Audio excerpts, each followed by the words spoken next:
we go again, another question. This is another interesting question. We've been getting a lot of these interesting questions. So if you are out there and if you want to know something about your situation or someone you know or more information about hair loss, send it to us so we can answer that too, okay?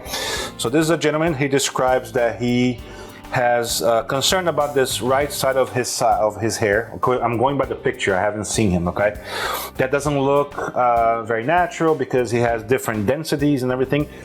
In the description of the question, he does not mention about a transplant, anything about a transplant. But as soon as I saw this here, it looks like this was transplanted hairs. If you can see with the camera, there is this little patch here, almost like a rectangular area where there are some coarser hairs.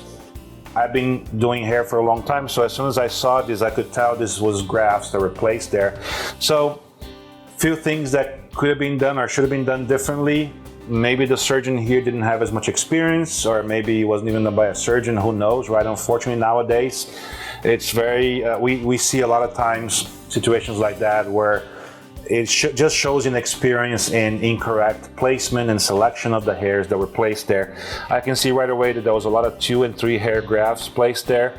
There are gaps where no hair was placed, so that's why there's this gradient density.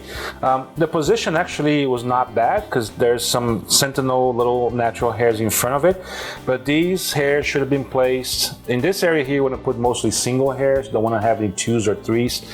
I can tell also that the angle and direction of the hair is incorrect because it doesn't go with his hair.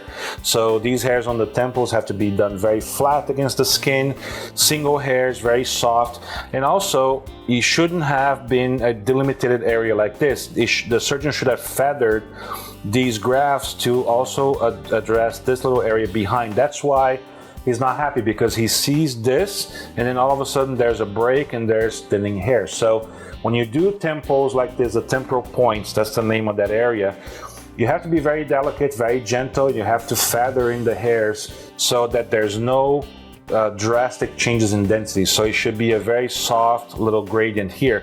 Also, I don't know if he's taking medication for his hair loss. Minoxidil and other things can actually prevent the thinning here too.